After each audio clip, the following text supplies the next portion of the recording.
Bab 11a. Sebelum menyadari, Panji sudah mendesak tubuh gadis itu ke salah satu pilar penyangga atap teras. Mata pria itu menatapnya intens hingga membuat Anjani tanpa sadar menahan napas.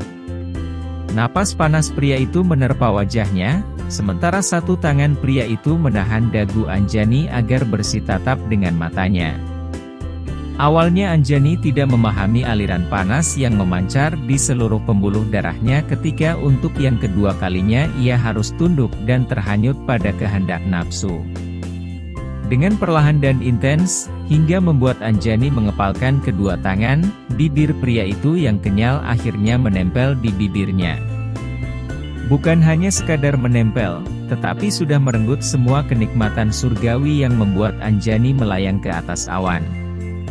Menyalurkan kehangatan aneh yang menguar membuyarkan udara dingin malam, membuat Anjani serasa terbang melayang hingga ke ujung pelangi. Anjani tidak ingin terjebak oleh kobaran api yang mulai menghanguskan sebagian kewarasannya itu. Tetapi tubuhnya tidak mau berkompromi. Ia justru membiarkan pria itu menguasainya, memaksanya mengikuti irama permainan, merenggut semua kebencian, dan menggantinya dengan rasa mendamba yang menyiksa. Ciuman itu terasa begitu hangat dan semakin lama seperti penuh dengan ketidaksabaran. Seolah pria itu memang sudah lama menahankan hasratnya. Pada akhirnya mereka melebur dan terhanyut dalam sapuan gelombang yang membuncah, melepaskan segalanya, menyadari bahwa mereka memang terasa begitu pas satu sama lain. Apa yang sudah direguk seakan tidak akan pernah cukup untuk memuaskan dahaga yang merongrong. Bibir pria itu terus menggoda dan menguasai, hingga Anjani pun akhirnya mampu mengikuti iramanya meski dengan sedikit susah payah. Ia bukanlah ahli dalam masalah ini.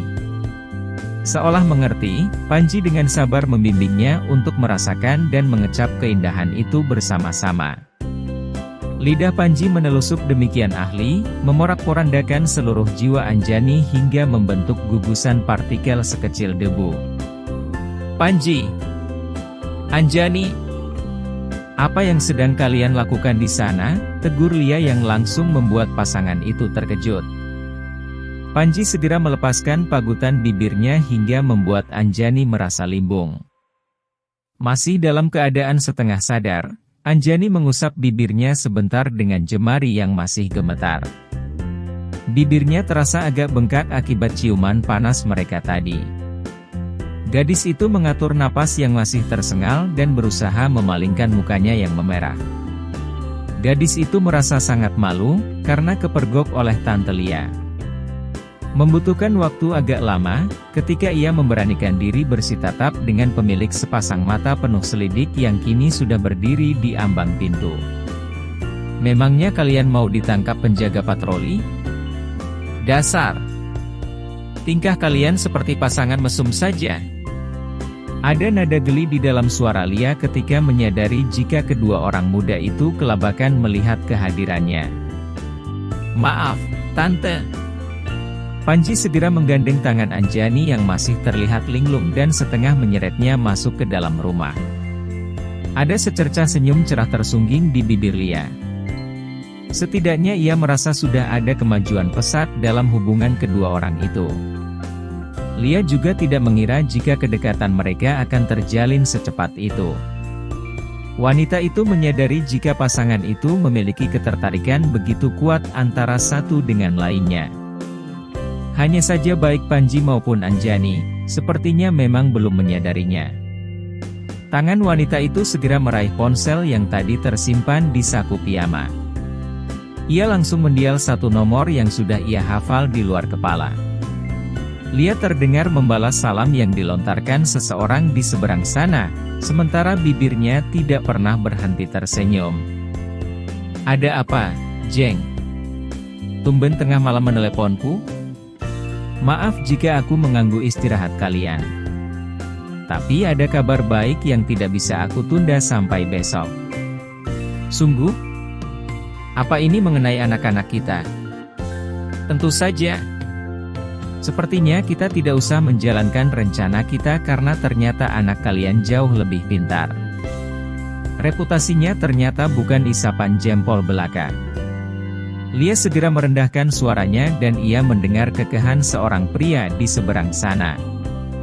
Anjani memang gadis yang tepat untuknya, karena ia bukan tipe Panji sama sekali. Wajah wanita itu terlihat agak keruh. Lia terlihat agak tersinggung dengan ucapan lawan bicaranya itu. Apa maksudmu? Anjaniku jauh lebih cantik dari para mantan anakmu itu. Iya, justru itu daya tarik dari Anjani. Ibaratnya ia adalah oase yang dibutuhkan Panji sekarang ini, dan aku ingin mereka secepatnya saling memiliki, balas suara lembut menenangkan di seberang sana. Baiklah, jadi apa rencana kita? Sandia yang tengah bersandar di kepala ranjang melirik sejenak kepada suaminya yang terlihat tengah sibuk dengan ponsel canggihnya. Biarkan saja mereka saling menemukan dengan sendirinya. Aku tidak mau mereka menjalani hubungan yang prematur karena akibatnya akan sangat fatal. Aku mengerti. Terutama aku akan memantau anakmu yang kelewat genit itu. Jangan sampai ia menyakiti perasaan Anjaniku.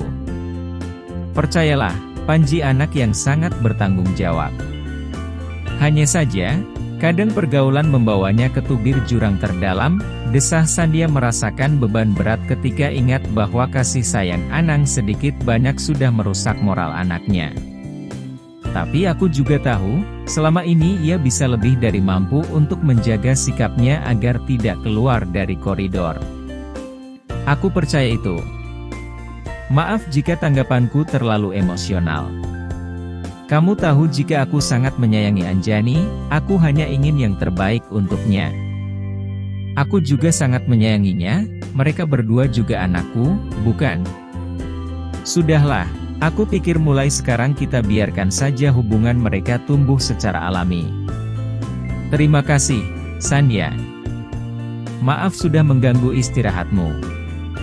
Tidak, terima kasih karena sudah memberi kesempatan kepada anakku untuk mempersunting bunga paling indah di rumahmu. Lia mematikan ponselnya dengan tarikan napas lega. Dalam hati ia berdoa dengan tulus agar Panji dan Anjani dapat mempertahankan rumah tangga mereka selamanya. Lia tersenyum kembali mengingat ciuman panas keduanya tadi. Jika dirinya tidak datang menginterupsi, entah apa yang akan terjadi selanjutnya di antara mereka. Sepertinya ia harus menyesali perbuatannya, membuat kedua orang itu pasti terjebak dalam suasana canggung yang tidak biasa. Dan tebakannya memang tidak meleset. Setibanya di kamar Anjani, kedua orang itu masih saling diam dengan posisi saling berjauhan. Anjani terlihat duduk mematung di tepi ranjang besar dengan isi pikiran berkecamuk. Tentu saja ia masih bingung dengan sikap angin-anginan Panji kepadanya. Pria itu sudah membuat kepalanya migrain. Tapi sejujurnya Anjani menyukai rasa bibir pria itu kala berlabuh di bibirnya sendiri. Tanpa sadar, tangan Anjani meremas-remas sprei di bawahnya. Tiba-tiba rasa cemas menyergap dadanya ketika beribu pertanyaan melintas di dalam otaknya. Logikanya mulai berjalan, mengesampingkan jika Panji adalah pria dewasa yang sudah sangat mampu memikirkan masa depannya sendiri. Gadis itu menunduk dengan perasaan campur aduk, tidak berani menatap pada sosok suaminya yang kini tengah berdiri kaku di tepi kusen jendela. Mata pria itu menatap kosong pada langit malam di luar jendela kaca yang terlihat meriah dengan kerlip 1000 gemintang. Rasanya dirinya juga masih belum sepenuhnya berpijak di atas bumi. Ia masih tidak mempercaya apa yang tadi sudah dilakukannya terhadap gadis itu. Jadi, apa itu tadi? Tanya Anjani yang memutuskan untuk mendekat ke arah Panji. Ia kini berdiri di samping pria itu, merasakan sesuatu yang aneh di antara mereka. Gadis itu menyilangkan kedua tangan di depan dada sementara tatapan matanya dipenuhi dengan tuduhan. Anjani sudah memutuskan untuk tidak terlihat lemah di depan pria itu. Ia meyakinkan diri bahwa ia adalah wanita dengan harga diri tinggi. Jika Panji menganggapnya hanya selingan saja, maka ia bertekad akan membuat Panji lebih mengenaskan dari selembar keset sabut kelapa. Kejam. Memang dirinya berpikir bahwa Panji tidak akan dapat ditaklukkan dengan jurus selembut tahu Cina. Pria itu menyukai tantangan.